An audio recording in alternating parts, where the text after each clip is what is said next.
Ladies and gentlemen, welcome to the Roasted Podcast. I'm your host, Dean Messiter, and today I am joined by a Commonwealth Games silver medalist, a two-time Olympian, the 2010 Waddles Warriors best and fairest in under-14s, vice-captain of the Rugby League Olympian roasted squad, and best known around the world as Brendan Stark's roommate.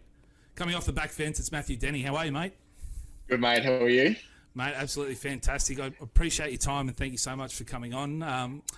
You're out of all those intros that I just gave you, which one do you prefer? The Brendan Stark roommate is pretty ripper, but I reckon the Waddles Warriors best and fairest definitely is taking the cake. Mate, is that when you peaked in rugby league? That was, mate. I was playing good footy then. It was that was a good time. That was second last season in footy, so I was kind of starting to learn how to be more aggressive when I was playing footy and stuff, and using my size, and then I started playing really good footy, and then broke my collarbone, and then went to Toowoomba game of union, wasn't able to play league, and I was like, nah, I want to focus on us, and it kind of just transpired from there.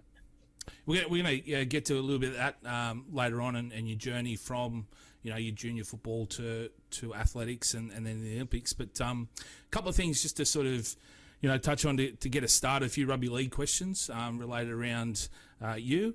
What's the team you grew up supporting, and do you still follow them?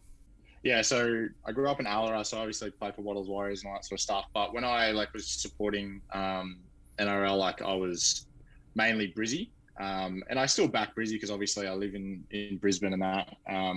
But I've been enjoying watching Rabbitohs, and even though Penrith boys, just the young squad and stuff, just that kind of I'm not a huge watch it every night, but they're kind of the teams I mainly watch when it comes to games. So yeah.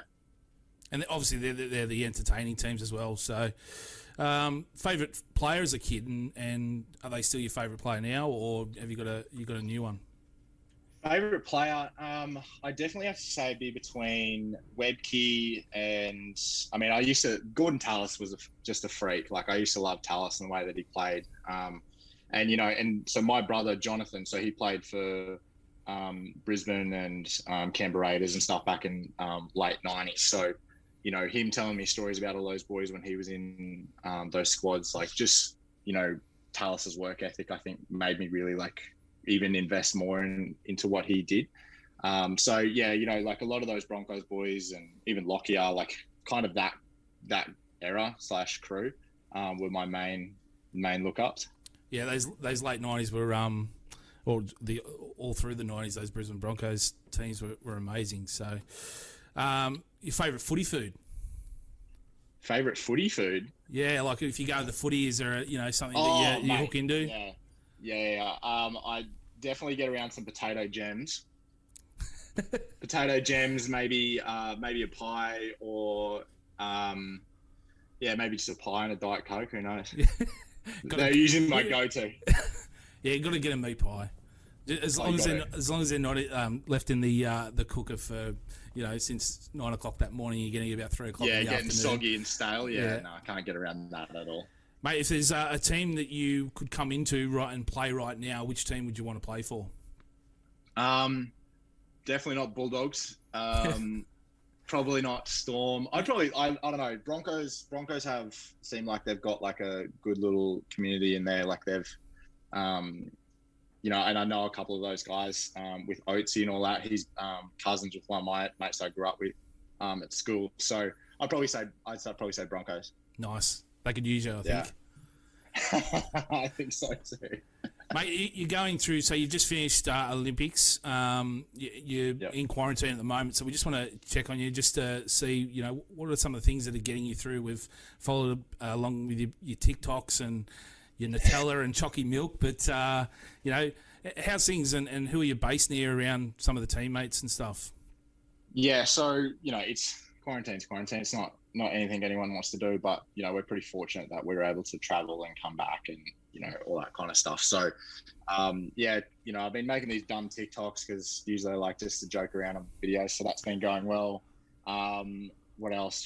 I've been replying to a lot of messages, just trying to get back to the people that have reached out and you know, they have had a lot of messages saying about like just inspiring their kids, which was really nice to hear, because that's kind of at the end of the day, like what we want to do in our sport is to like inspire people to join and to enjoy our sport with us. So mainly that, and then obviously indoor media and just kind of sitting and talking with, I got Hannah Bassick on my right, our 100-meter sprinter, female 100-meter sprinter, and then Henry Frayne, one of our male long jumpers, on my left. So, you know, we obviously when we go outside in our balconies, we have to have a mask on, and, you know, you can't go past a certain part of the balcony into someone else's. So we just, you know, it's nice to sit out front, play some music, and just kind of sit and chat and kind of talk about what happened and what is and future and just everything in general. Been enjoying your Instagram lives as well with Peter Bowl and Starkey, so keep them up. Yeah, no, they've been all right. Like the funny thing with Bowlies was that wasn't even planned. I kind of just joined the live, and I was like, hey man, and I just get this request, Peter Bowl wants you to join the live video. I'm like, all right, we're on. And yeah, like, and Bowley and I are both from I'm from Allora, but like we also came out of Toowoomba as well.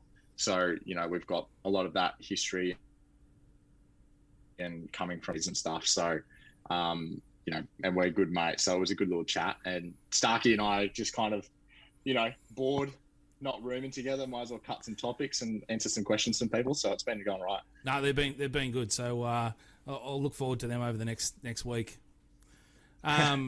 Mate, let's talk a little bit about your life growing up in Allora. Am I saying that right? And your junior Allora, sorry, and your junior rugby league career. So, when did you start playing? And we've touched on your local team, the Wattle Warriors.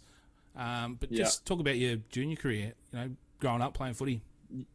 Yeah, so like I did a lot of sports when I was growing up. So I was like swimming, footy, athletics, and kind of I even did motocross and like a lot of other things in between. So. You know, I didn't start playing footy until about under 10s, but I obviously grew up surrounded by footy, and all my brothers were, you know, really good footy players, played for Wattles A grade, and then a lot with Clydesdales, like Toowoomba Clydesdales, and then even one of my brothers going to like NRL and stuff. So, you know, footy was mainly my focus, and I always wanted to be an elite sports person, and originally that was for NRL. And then, yeah, I kind of just progressed from there, and then I started taking footy a little bit more seriously, and athletics was kind of just like something I did and didn't really have a coach or anything. And then, yeah, I played all the way up until under 14s, under 15s. And then, yeah, I broke my collarbone in possible probables for Southwest Mustangs trial. That was when I got best and fairest, like player of the carnival and stuff. And then, but yeah, I got my collarbone got broken by my own teammate that I was playing with in that series. And then he was against me in the possible probables, and I got jersey like I ran so I just came off the bench, and I was basically like back right side. They did a short punt kick off, and then I took that straight over. I ran over the top of him, but he went dirty on me and grabbed me by the jersey and slung my shoulder straight into the ground. So I just like took direct impact. I mean, the idiot was praising to everyone about it. It was just like, mate, you did a cheap shot on me. So yeah, so I was out for most of the rest of that season, and we came back, and we had grand final against Gundawindi. We lost that. And then, yeah, I didn't play anymore. I think that was my last NRL. That was my last game of footy. And then, yeah, went to Toowoomba. I played 1 or 2 games of trial matches for Union. Didn't enjoy it at all, especially, you know, when my throwing started to take off. And then, yeah, within that 2 games, I said, no, I'm going to focus on athletics. And, yeah, went from there. A lot of people really didn't like, especially like all my old footy coaches and, you know, even first 15 coaches at because I was like in the looking for first 15 even for in grade 10, and I just like, nah, like I'm not doing this. I want to focus on my athletics. And yeah, a lot of people didn't like that because I was by far the biggest out of all the boys. And then, yeah, it kind of just went from there. And then 2 years later, I won World Youth, and then everyone decided they wanted to be my friend again. So it was kind of an interesting transpiring of that. But yeah, like I do miss footy. Like I do look back and I did really, really enjoy it. And like, I did enjoy the teammate stuff, like the team sport stuff, but the athletics for me was, you know, because I was so competitive and I really wanted to do well in sport. I really, really didn't enjoy the fact that I had to rely on others to be able to get a great performance. You know, you could put all in the hard yards, but if there's people like slacking, like they're weakening that chain, like it was just something that really, really ate at me. So, but with athletics, it was so self-reliant, like whatever you put in, you got out kind of thing. So that was one of the big changes that I wanted to make. You mentioned, you know, leaving rugby league and then once you had success in discus at the junior champs, that everyone sort of wanted to become your friend again. How hard was it, like being from a small town? I'm from a small town as well. Like there's so many sports that everyone, you know, wants people to play and push them towards certain things. How hard was it taking that, I suppose, rejection or them not wanting to talk to you, you know, about rugby league anymore and focus on this other, on discus? Yeah, well, like, you know, I was really fortunate, like coming from, you know, Allora is like a very footy dominated town, but, you know, everyone that wasn't like a main footy coach, other than the footy coaches, everyone was so supportive in what I was doing because I was doing well at that time anyway. Like I'd won nationals and doing medals and all that sort of stuff. So everyone was very proud and really supporting me for that. So that was amazing. Like I always am so thankful coming from a small town and like supporting endeavor of doing something different from footy and focusing on becoming an Olympic champ. And yeah, but it was just mainly the footy coaches. But, you know, it was definitely difficult at Grammar because it was, you know, it's mainly a rugby union school. And, you know, because I was so much bigger than a lot of the other guys, they really wanted me to play because they knew that if I played and like just with, you know, not pumping out my tires, but like I was good at footy. Like they were kind of angry in that fact. And they also didn't understand like with athletics, like there's a lot more like intrinsic, real tiny, small detail stuff that you need to do with recovery and understand. So like I would cop a lot for just, you know, doing that kind of stuff. And because I wore tights when I competed and because I wore recovery gear and blah, blah, blah, blah, blah, like you were just kind of seen as this tool bag that was like full of himself.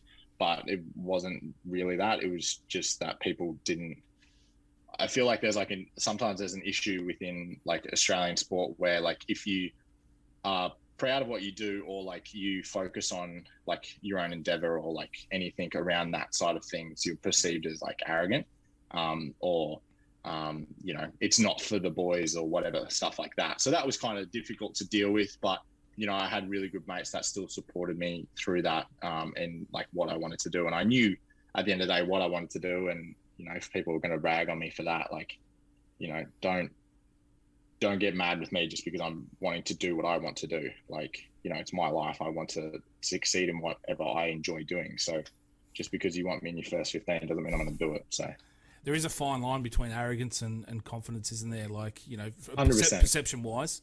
100%. But yeah, no, well done. Why discus? Is there like, you know, did you sort of do it a little bit while you're playing rugby league, or was it just all different sort of track stuff and you just picked it up? Or I think so. Like it was, you know, I was kind of like I was kind of built to throw, and but it's not really. It wasn't that I was really drawn to. Oh, I want to go throw disc, but it was that like, you know, I was doing it and I was enjoying it, and because like a lot of people, like you look at it right, and then a lot of people seem like you just throw the thing, but with the actual training that you do, it's so like complex and there's so many different moving parts, and the fact of like, you know, technical stuff, weight training, you know, doing gymnastics, being flexible, explosive, you know, balanced, and like all these different key parts of being a full athlete, you know, is probably one of the most challenging things you can do when it comes to being the best at it. And that's kind of what I enjoy, and especially the technical aspect of like piecing together something to be perfect, but 9 times out of 10, no one finds the perfect throw, and not many people will. And it's like that pursuit of something that's nearly there. And even when you like, even your best throws that you ever do, you're always still like, oh, I could have done this better. I could do this better. So it's kind of like that addiction to that. But I just enjoyed the training of it. Like in the way of getting better, I enjoy the competition side of things. Like it's so self-reliant. It's very like mentally challenging to step out there and put everything on the line and be like, say for the Olympics, you got to be very, very vulnerable that, you know, you could potentially just choke, and sometimes you just don't know why. And things don't go together as what you would want, or your prep wasn't as good, and you have to wear that on your sleeve no matter what, and the whole country is watching. So it's a pretty crazy experience, but it's very addicting to do. Like it's very enjoyable. So that's the main reason that I enjoy doing it.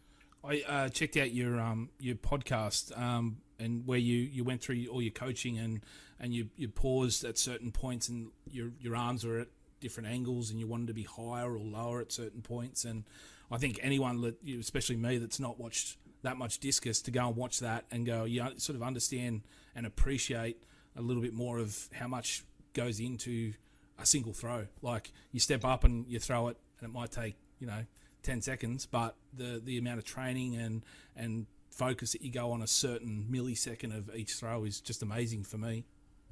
Yeah, well, that's what I mean. Like the crazy part about it, like I've been doing this properly, like with a coach since 2009, 2010. And the fact that we're not even in our like peak or prime, like we're still progressing, especially into the open ranks and whatever. It's very, and it's so physics based. And it's just, you literally have to use your brain to put this puzzle together and learn where your balance is, change your angles. And it's, there's a lot of causation and reaction effects within the throw. So I don't know if you saw within the video, like I talked about in those throws where something at the back was causing an issue at the front. And then, you have to fix that chain, but then sometimes it might be another technical aspect, and it's trying to like, okay, well, I need to create this and then make it simple enough to apply it, and then apply it, and then apply it 1,000 times. So then it's, repetition in your head. So yeah, I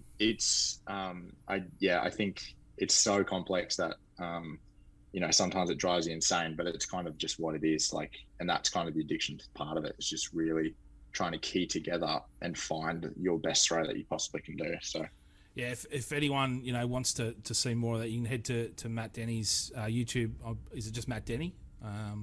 It's Matty Denny on Instagram, Matty Denny on YouTube, and then I have Facebook as well. But most of my stuff is on my Insta and my YouTube when it comes to, and Spotify. So Inside the Cage with Matty Denny.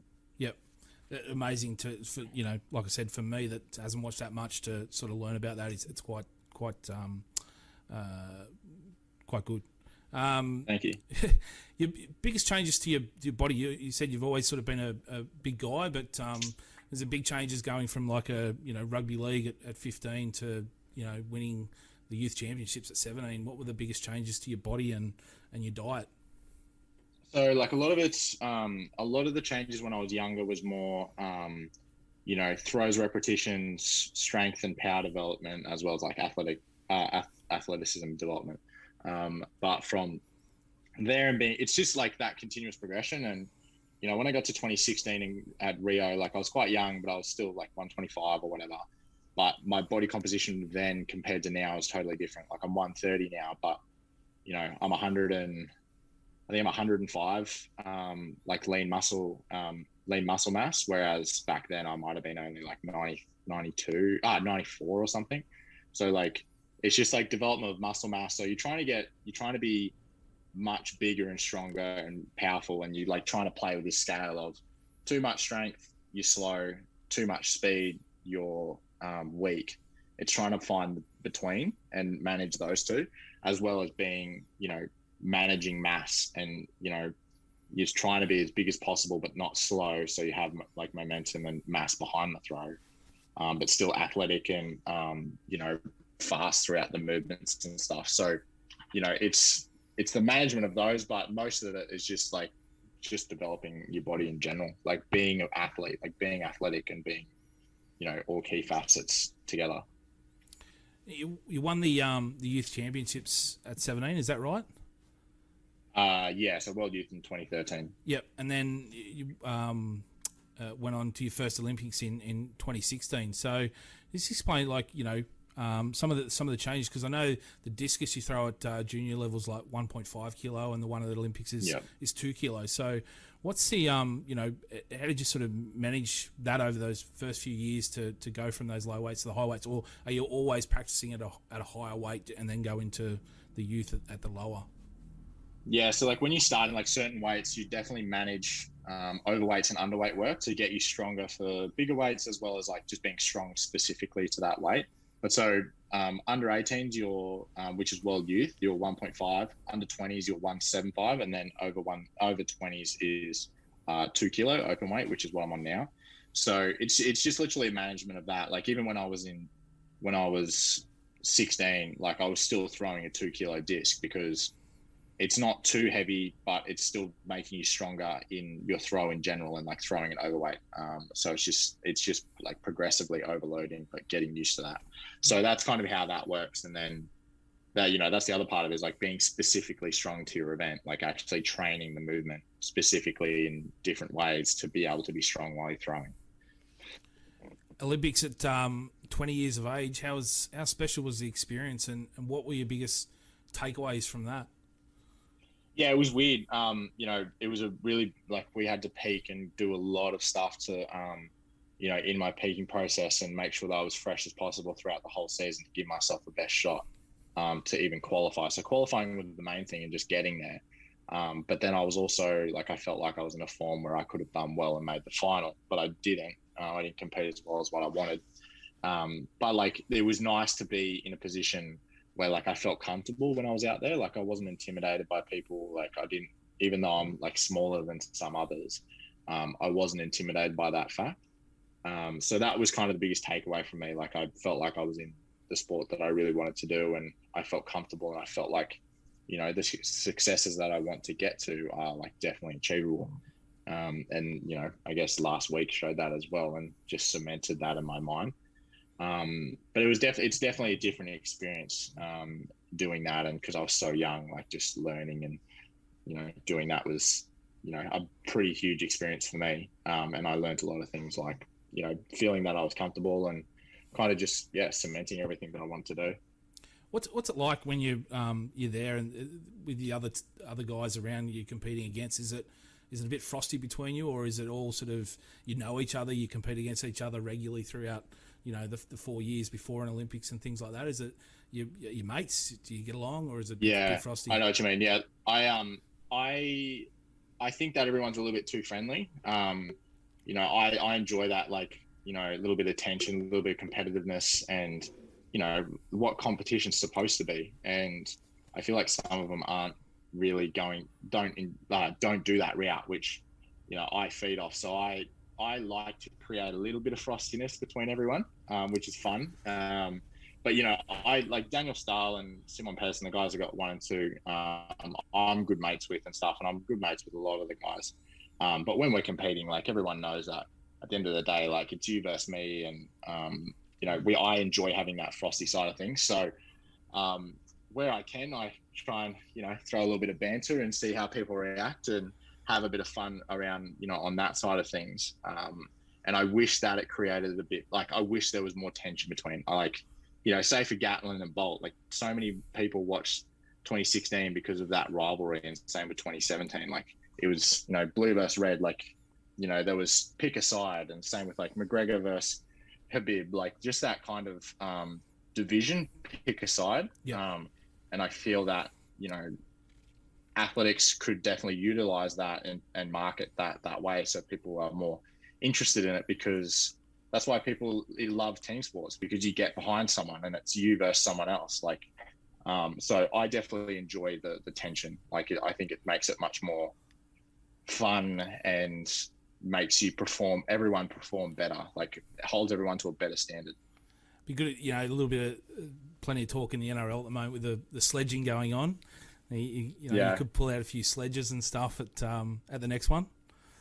Yeah, like I mean, I don't like. I feel like there's different types of sledging. I don't aggressively sledge at all. I just have like banter sledging. Yeah. Like I'm good mates with Sam Mattis, who's one of the American discus throwers. And I remember at like world champs in 2019. I remember he walked in. He's the shortest in the final. Right? He was by far. He's like 6'3". Yeah, imagine being the shortest and being 6'3". Anyway, and he walks in. Just for just for everyone to know, like how you said you're 130 kilos. How tall are you? 6'5". 6'5". Yep. Yeah. So, but like Daniel Styles 6'8", Goodzius is 6'9". Christian Czech was 6'11". Like there's some big boys. Yep. But yeah, so and like Sam walks in at 6'3", and I just yell, "Imagine what it's like to be shortest in the comp." And like he knew I was joking, but you could also just see him realize that, and just stuff like that. Even though we're mates, like it's still like he threw chat back, but it's like, are you joking? Are you serious? Yeah. Like just that little bit of back and forth, and even just like muck around sledges. I remember we did Doha in 20. Like they're soft sledges. It's nothing crazy, but it makes them think about something else other than the comp. But I remember like we were in qualifying, and one of the guys that I was competing against, just too friendly, wouldn't stop talking, and I was like, dude, just stop talking to me. Like we're in a major comp. Like I hate this overly friendly stuff. Like we're competing, we're competitors. And I was just like, I kind of stopped listening, and it's in Doha, right? So like one of the hottest places on earth, and dry and just never rains, right? I go, mate, I reckon it's supposed to rain tonight. And he goes, what? I said, yeah, like couple of minutes, the forecast that's going to like pour down with rain. Anyway, and I just stood up and walked off, and he's sitting there like looking around and like trying to figure out what's going on. So like just like little fun stuff like that, I think is, it keeps everyone on their toes, and it makes you, I'm not worried about if people don't like me in the comp. Like we can be mates after the comp, like footy, right? Yeah. Everyone hates each other on the field, but everyone after goes and has a beer and like has a joke around and laughs about it. And I feel like our sport can utilize that so much more and create that tension to make everyone lift, because it does make you lift. Like you don't want to lose to someone who's chatting at you, like, no. And it's that you versus me kind of mentality. So I try and create a little bit more of that to make the sport and everyone just step up and lift the standards a bit. So. And it makes them think they don't want to, that chat to get out to the media, and that's why you lost.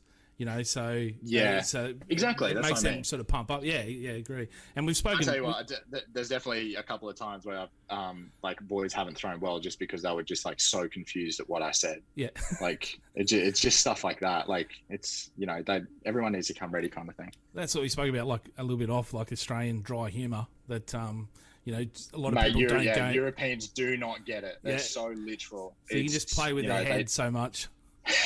Yeah, exactly. Even just cracking a normal Australian joke, most Europeans will sit there for 10 minutes trying to work it out. Yeah. One of the ones I read in Rugby League, because obviously they're talking about sledging a fair bit at the moment, was someone said, your teammates are right about you. You are an F-wit. And I was like, that just makes, I think one of them said he didn't speak to his other teammates for like 2 weeks. So like throwing that out there to another discus thrower, like, oh yeah, the other guys are right about you. You're, something like that would play on their mind, because they wouldn't get that humour. Yeah, see, I don't pull any of that stuff. Like I don't get aggressive. It's just more like, for an example, like when you're sitting in a room and everyone's laughing and you don't know what's happening, but you're like, oh, ha, like, kind of trying to work out what's going on. It's like, it's kind of that kind of stuff. Yeah. But in other sports, it's way more aggressive. Talking about people's mums or partners, or, like basically making you feel like everyone's turned against you. And like, they're in a much more aggressive sport, so they kind of have that much more intensity about it. And I don't want to ever go to that level. But yeah, like, and I think the other thing with it, like, especially with sledging, when people are just full blown like aggressions throwing sledge at you, people then realize you're sledging me, and then it kind of isn't effective because they know that you're just trying to get under their skin, and usually it's just it actually works against the sledger. Whereas if people are confused in what's going on and trying to like oh, are you my mate or aren't you, or like whatever. It's like, oh, like that's when they get frazzled. That's when people like don't understand. Let's jump onto your Tokyo experience. No fans in the stadium. How was that? Was it challenging or no real difference to you? Nah, like look, at the end of the day, if you're a real competitor and like you're in it to compete and do your best, like it doesn't matter whether it's 100,000 people or 3 people, like you should be able to step up when it counted. And you could definitely tell people that got deflated because of the fact there was no crowd. But it was disappointing, but I was fine. Like I still enjoyed my time, and it was still a fun comp, and it was still very, very competitive. Like one of the best standards that we've had. And yeah, like I just feel that if you can't compete when it counts, then you're doing the wrong things. Mate, explain what was going on with your zipper. It caught a lot of attention every time you come out. You needed to adjust it, and yeah, no, well, so the bodysuit was hot. Like it was, because obviously Tokyo is a very humid place, so it was hot and like quite sweaty. So I kind of just unzipped it for a little bit of breathing space and let my boobs breathe a bit. But yeah, it just kind of took off. I think after the zipper in the intro, everyone was like then just watching for the zipper. Like, does he undo it? Does he not? Yep. And yeah, I didn't think it was going to create so much chat about it, but yeah, it ended up going pretty well for me. So yeah, it was more of a heat thing, but yeah, I think from some of the chats that I've had, people are definitely expecting it the next competition, so I'm wearing a bodysuit. So I think I might have to bring it back. We've talked about it a bit, like another way to get the fans excited for the intros when you're walking out is to get some WWE theme music. Yeah, 100%. Get some smokes and like lightings and stuff. Well, so like at the end of the day, we might be like high performance sport, but it's still about providing entertainment, and especially in my personality is to have a laugh and enjoy it, and but still obviously compete to the best of my ability. And I wasn't trying to show off, and I wasn't trying to do this, but I also knew to myself, everyone's watching from home. No one's here. Everyone's watching from home. Give them something to watch, like get them entertained, make them enjoy the comp. And I knew that my personality would hopefully do that anyway. So I just let that go. I wasn't too serious. I know that I compete better when I'm relaxed. And it's same at training. Like I'm joking around, and then I switch in before my throws, focus on that for 40 seconds to a minute while I'm throwing, analyze, and then go back to relaxing, and then just kill that time between it. Because if you switch on 24/7, like you're just going to drain yourself and you'll die by the end of the comp. So yeah, like it's entertainment. Yeah, people are watching to be entertained. They obviously want to see it. But the other thing with discus is a lot of people don't know what's good and what's bad. So if you can give some entertainment and people something for people to enjoy and be interested in more, then of course they're going to watch more. So that wasn't my intention with all those things, but I think that it just worked really well anyway. So no, it was good to see. Like you'd get naysayers if you didn't compete very well, that you should be focused on training and not doing that sort of stuff. But the majority of Australians watching that loved it. It was we definitely saw our humour. Yeah, exactly. And like I've learned very quickly, like I've always known it, but I've learned very quickly over the last couple of days about how you can't please everyone. And for example, like Fox Sports put up this article about must be nice about the Rowan Browning and Liz Clay and a couple others that have gone to Europe to overseas anyway, and it's saying about how like they're flaunting their European holiday while we're all stuck in quarantine. And I'm like, guys, they're having 2 days off before they're going to continue to compete, which is their job. And I just commented, like, I was just like, yeah, imagine training 10 years for one competition and then to relax. Saw that. And like laughing anyway, and like everyone agreed with it, but there was a lot of people that were like, oh, we're stuck in lockdown and blah blah blah, like you guys are insensitive and stuff.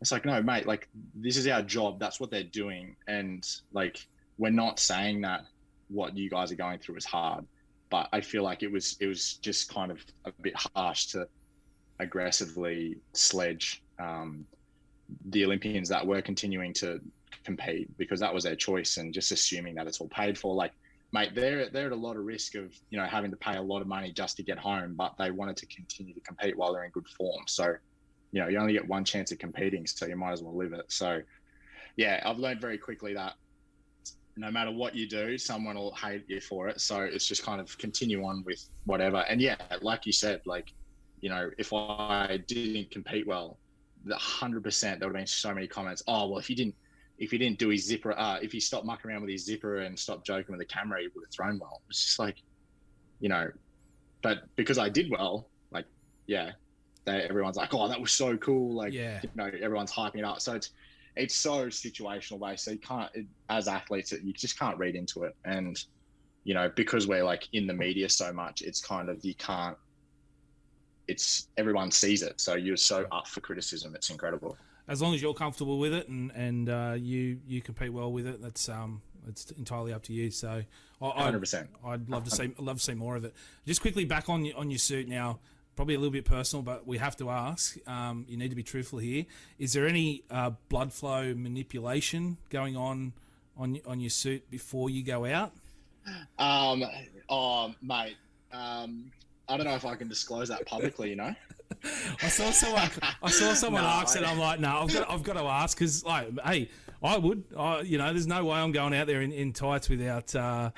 You know, being a little bit prepared. Yeah, you don't want to be under the weather, to say the least. No. Yeah, no, I didn't have any manipulation. I'll say that. But I mean, sometimes in some weather climates, you might have to.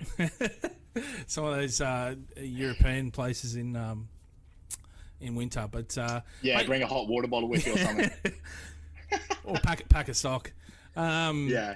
Mate, what is talk about your peaking right before the Olympics? What does your season look like? Is it and your off season? Like, what do you? I suppose just like a little bit of a rundown. Like, when are you preparing? Like, what months are you preparing? What months are you coming off in an off season, having a break? Yeah, so to give I'll try and keep it as simple as possible because if you saw the podcast with my coach, like it's quite in depth and very specific, but. In general, so like say for example for next season, right? Like we'll compete. Our major comps will be in July next year, so World Champs then Com Games. So the way that we'll prep is, you know, I've got these 2 weeks off, and then 2 weeks of like 2 day a week gyms, just like doing some hypertrophy work, high reps, just getting my body back into moving and doing weights. And then from there, it's basically 4 week blocks of strength progression. So we just call it general prep. So strength progression, working on smaller stuff like strength development, power development, mainly strength development. We'll also go into mass development. So like I'll still try and focus on muscle mass progression and getting a bit bigger and just working on like body composition, a lot of high rep throwing work. So just like a lot of overweights, getting specifically strong. And that'll go until probably like I'd say about between December and January, probably maybe even late January. And then we have our like national domestic season, which, you know, we don't put huge focus on because if we do double peaks, it makes the second peak much less predominant. So we focus on, you know, we lighten it off a bit and we're still doing like development through that, but we'll add in more power work. So less weight, more focus on like speed of the bar, jumps work, like high velocity jumps, sprints, underweight throwing, like just focus on moving fast. And then probably around, I would say May, is when we go into like our peak competition stuff where we start to progress. So a peaking phase for us takes between, I'd say 6 to 12 weeks, depending on what phase, how we ended the last phase of like our power development. And then it's just basically about like peak speed, you know, moving say like 80% RM at like maximum velocity. So if we're getting like real technical, it's about like mass muscle recruitment. So like you're trying to find the best weight that makes your whole body and neural system fire collectively, because that's what you're trying to do when you're throwing. And then it's just simple throws. So like when you're throwing, it's good quality technical stuff, but it's very hard, high paced, like you're competing, going for your best throw kind of stuff. And then, the last 2 weeks is very light, very minimal work, just focusing on when I throw, it's really aggressively and high pace, and that's about it. Is it Unisard or Universard? Is that a competition? Oh, that's the World the World Uni Championships. So, so like you have to be studying at uni to be able to compete. Right. Okay. At that. So like I could still compete, but I decided not to because I won the last one, and I was kind of like, I don't need to do that anymore because we have to really like fork out a bit of money to go to those. Yep. Yeah. I read about your hammer throw. Like obviously you're silver medalist at the Com Games for hammer throwing. I got that information right, have I? Yep. Yep. You still? Yep, that's correct. Yeah. Do you still do that as well? Yeah, so I retired from hammer for the time being in 2018 after Com Games. So a lot of people ask me why. So the focus was it's very difficult to make money from hammer in athletics at the moment because of the fact it's not in our Diamond League circuit, which is where you predominantly get good money. So it was mainly financial because I do want to make a living out of this. So I decided to focus on the sole one, which was discus, and discus is in Diamond Leagues. And, so like I'm in a position where I can do that now. So that was why. But no, I do miss hammer though. Like it was really enjoyable. Com Games was fun. I definitely will go back to it because that's what I've still got stuff that I want to do with that. I do want to break 80 in hammer and stuff like that. So just probably in a few more years, I reckon. Nice. Brizzy 2032. So obviously now you're really not at your peak of your career. You're sort of just starting out. You're looking at Brisbane 32 as where you're really going to be peaking? I would say so. I think so. Like I'll be 28 in Paris. So Paris and LA will be probably my main ones, where I'm in absolute peak like physical form. So your peak usually between 28 and 32, and 33. You can still hold out. Like you can still hold it pretty well till you 35, 36, but you start to kind of drop off from there on in. But yeah, like the focus is to still compete at Brisbane. Whether I'm in a medal chance, who knows? But if I can look after my body enough and make 5 Olympics, I'll be the first track and field athlete to ever make 5 Olympics. And it'd be pretty amazing to finish. I would like, if that all goes to plan, I would retire the second after my last throw at Brisbane. So, yeah. With what will be your 3rd gold medal in discus by that time, yeah? Let's hope so. Let's hope so, mate. We'll be all backing you over the next few Olympics anyway, and all in between as well. So, mate, I've got a fair few fan questions which we'll run through to end this. Choose a player in the NRL that you'd like to run it straight with. Tommy Burgess. Oh, Tommy Burgess. I already called him out on it, so might as well. Let's. I'll ask him. We'll post this up and see how we go.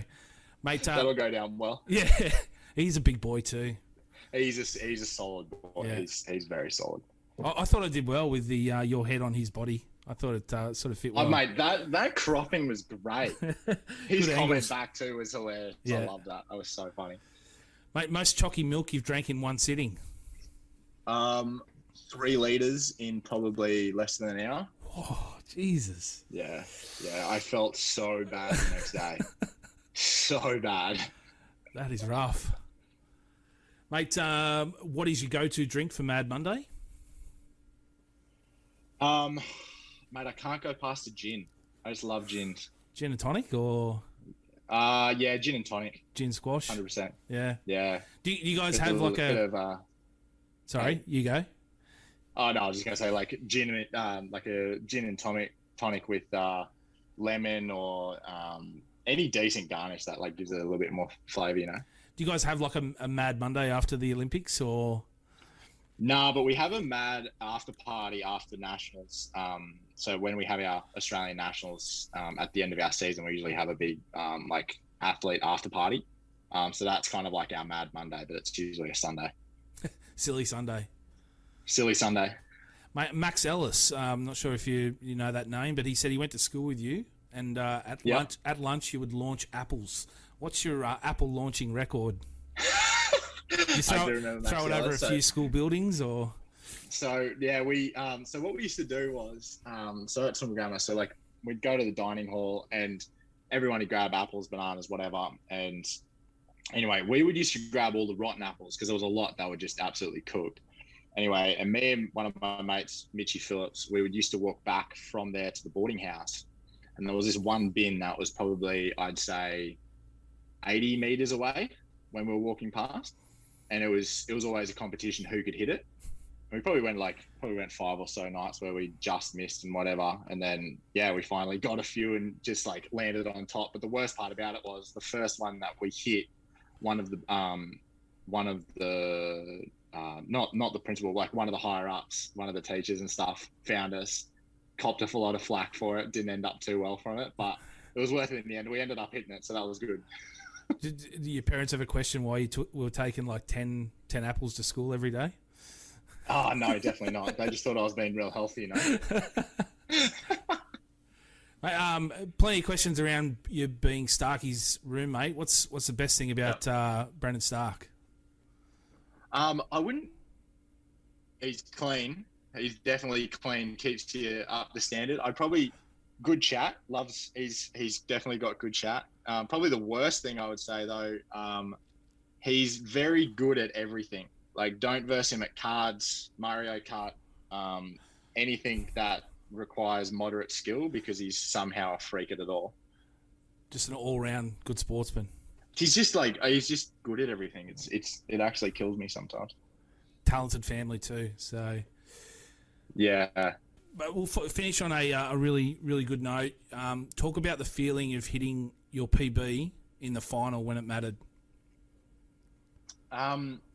I'm not going to lie, extremely frustrating, because so obviously I was 5 centimeters off, but the throw that I did, I still felt like I had a 68.5 sitting there, which it's kind of eating at me. Because if you ever watch any of my majors in the past, like, you know, when I've got onto one, because it's quite a big, like, expel of words and yelling and stuff, just in like pure elation of that, I finally found that throw, and I didn't have that. So yeah, it was frustrating, but it was also like, I still know that I competed really well and I was really happy with what we did, and I confirmed everything that we've been doing in training. It was just frustrating that I couldn't connect that one, like the one that could have changed everything.